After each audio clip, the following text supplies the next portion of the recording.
Bismillahirrahmanirrahim. Assalamualaikum warahmatullahi wabarakatuh. Saya Ali Krisnajati Winata Kusuma, mahasiswa Ilmu Al-Quran dan Tafsir semester 4 kelas A. Di sini saya akan melanjutkan review buku The History of the Quranic Text karya Profesor Dr. Al-Ajami MM bab 9 sampai 10. Bab 9 menjelaskan tentang sejarah ilmu tulisan Arab kuno. Nah, di sini ada beberapa subbab. Yang pertama itu ada latar belakang sejarah karakter bahasa Arab, dan juga yang kedua studi dokumentasi dan inskripsi Arab kuno. Untuk yang pertama, latar belakang sejarah karakter bahasa Arab, menurut Dr. Juma, telah kajian menyeluruh yang dilakukan oleh para ilmuwan yang memiliki otoritas membuktikan bahwa bahasa Arab telah mengambil tulisan mereka dari Nabatean.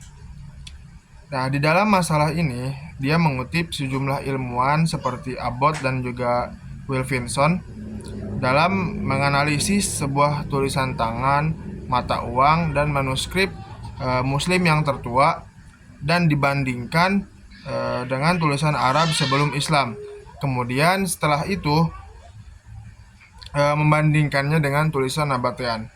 Nah, Abbott menyimpulkan bahwa skrip Arab yang digunakan di awal permulaan Islam adalah perkembangan tulisan Arab sebelum Islam yang secara langsung merupakan pengaruh dari perkembangan skrip Nabatean Aramaik yang muncul pada awal permulaan abad Masehi. Yang kedua, tentang studi dokumentasi dan inskripsi Arab kuno, garis samar antara bahasa Nabatean dan juga inskripsi Arab. Para ilmuwan terdapat berbeda pandangan umum tentang apa yang menjadi tulisan Nabatean atau inskripsi Arab. Dengan bahasa apa orang Nabatean itu berbicara? Nah, secara langsung dinyatakan bahwa skrip bahasa Nabatean sebenarnya adalah bentuk bahasa Arab. Nah, jika orang Nabatean berbicara dalam bahasa Arab, lantas siapa yang memberi nama bahasa Nabatean? Apakah ada bukti bahwa bahasa mereka sebagai bahasa Nabatean? Nah, bahasa Arab dan tulisannya dalam bentuk primitifnya itulah yang melahirkan bahasa Nabatean tersebut, dan juga kemungkinan besar muncul sebelum bahasa Syiraq. Bahasa Arab kuno memiliki alfabet yang jelas. Ada beberapa inskripsi Arab dari abad 6 Masehi yang menyerupai tulisan Arab yang digunakan abad pertama Hijriah atau 7 Masehi. Nah, kemunculan beberapa skrip dalam penanggalan Mushaf Kufi. Ada 4 contoh skrip Kufi di buku menegaskan bahwa walaupun pada abad pertama Hijriah, skrip Kufi telah mendapat tempat di seluruh negara Muslim. Yang selanjutnya itu bab 10 tentang tulisan dan ejaan bahasa Arab dalam Al-Quran. Ada beberapa subbab. Yang pertama, gaya tulisan pada zaman Nabi Muhammad SAW. Banyak sekali bukti-bukti mengenai perbedaan dalam gaya tulisan pada zaman permulaan Islam, seperti ada lafaz kana itu dibaca menjadi kawana gitu kan.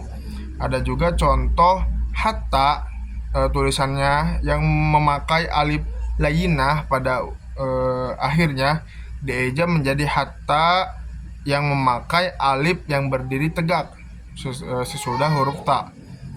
Jadi hatta yang memakai alif tegak di akhirnya gitu kan.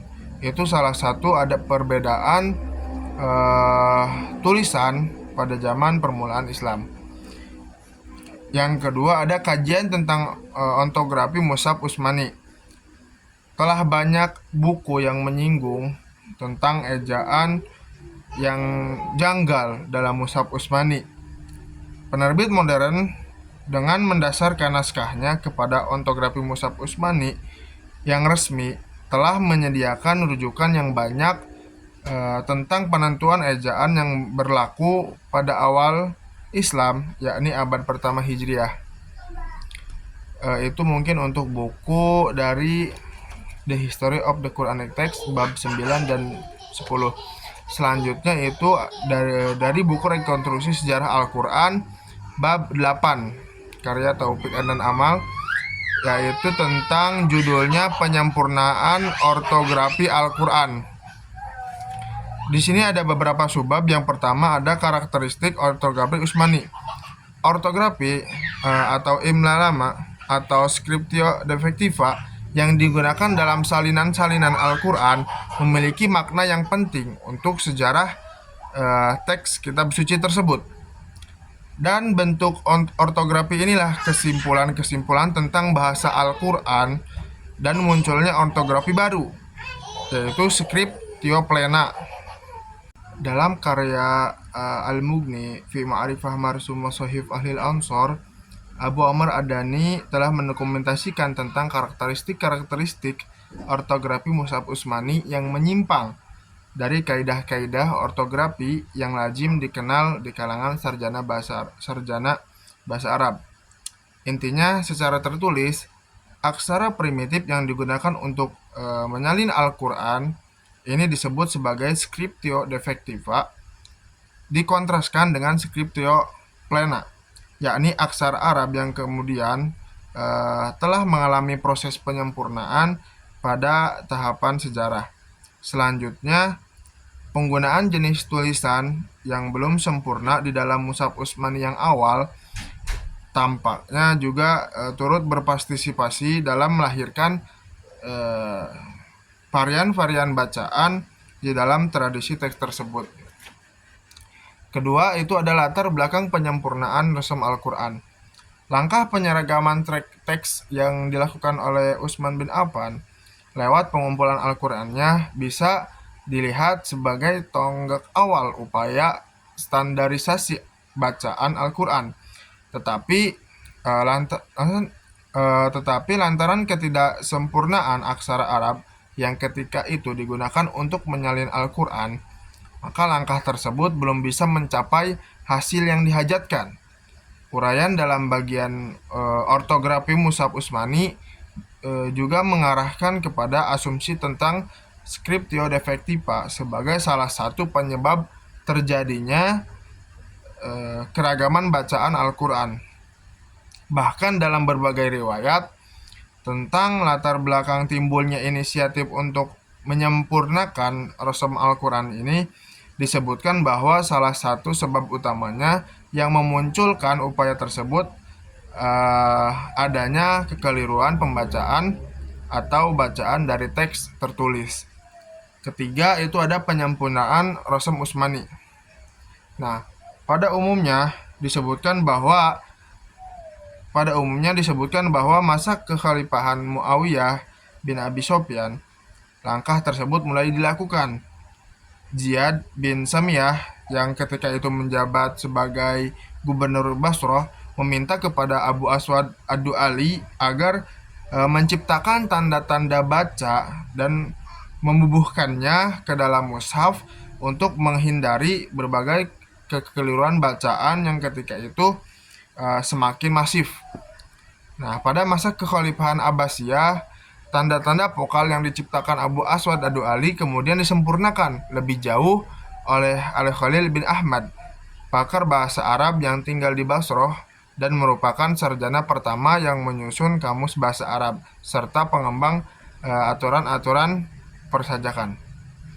Adapun sehubungan dengan tanda-tanda pembeda konsonan, dikabarkan bahwa upaya pengintroduksiannya mulai dilakukan pada masa pemerintahan Abdul Malik bin Marwan dari dinasti Umayyah.